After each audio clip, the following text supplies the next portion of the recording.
souci de micro, mais c'est réparé. Monsieur arrive peut-être un petit peu à la bourre, comme on dit. Qu'est-ce qui vous a intéressé dans les journaux ce matin? Le ballon. Ah. Je vous parle franchement, pour savoir si un événement intéresse les Français, il faut regarder du côté de la presse régionale. Elle a la réputation de bien connaître son lecteur. Et ce matin, Laurent, eh bien, vous verrez beaucoup de bleu à la une et pas mal de formules qui témoignent d'un engouement bon enfant. L'équipe de France est d'ores et déjà qualifiée pour les huitièmes de finale du mondial de foot. Et après tout, les équipes qui peuvent en dire autant ne sont pas si nombreuses qu'il nous faille bouder notre plaisir. Nous allons enfin renouer avec l'exaltation des matchs couperés qu'il ne faut pas perdre. Mais, il y a un mais. Mais on est en France, donc il faut bien que ça râle un petit peu. Et ce matin, le soupir, eh bien, vous le trouverez à la une de 20 minutes qui ose un oui, mais non.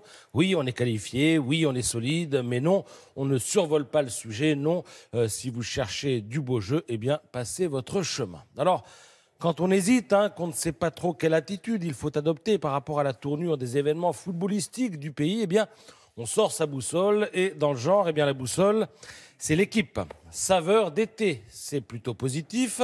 Ça nous rappelle les saveurs d'il y a 20 ans. On ne jouait pas forcément tellement mieux, mais on gagnait.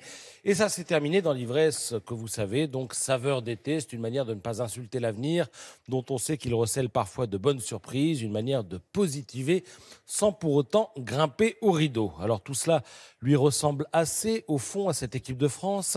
Cette manière de promener son charme sans s'éloigner tout à fait de l'inquiétude, d'atteindre ses objectifs sans éclaircir vraiment son horizon et de nous laisser l'esprit équitablement gagné par le soulagement et un peu de déception, écrit Vincent Duluc dans un élan qui mêle lui aussi la joie et la mélancolie. Alors la joie parce qu'on a vu de belles choses hier, et de bons joueurs, Kanté, Pogba, Giroud, ils obtiennent les meilleures notes dans l'équipe, 7 sur 10 et même 8 sur 10 pour Kanté.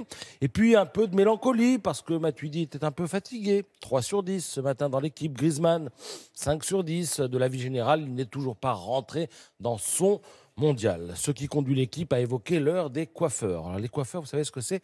C'est comme ça qu'on appelle les remplaçants. Deschamps va-t-il les faire jouer mardi contre le Danemark pour un match qu'il ne faut pas perdre, même si nous sommes déjà qualifiés?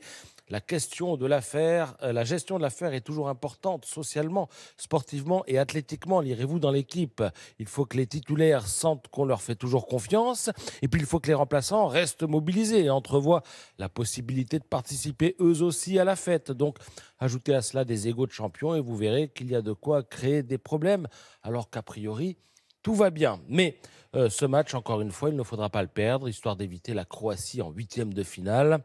Elle a sévèrement puni l'Argentine de Messi hier. 3-0. Ça aussi, ça fait du grabuge dans le journal ce matin. Une Argentine qui, bien que vice-championne du monde, est au bord de l'élimination, mais qui peut encore sauver sa peau et se retrouver devant qui en huitième de finale? Devant qui, devinez? Les Bleus? Eh bien oui, devant les Français. Donc on va sans doute reparler de tout ça. J'avais aussi un autre sujet à aborder ce matin, mais je le ferai tout à l'heure. C'est un vélo magique, je ne vous dis que ça. D'accord, merci Patrice.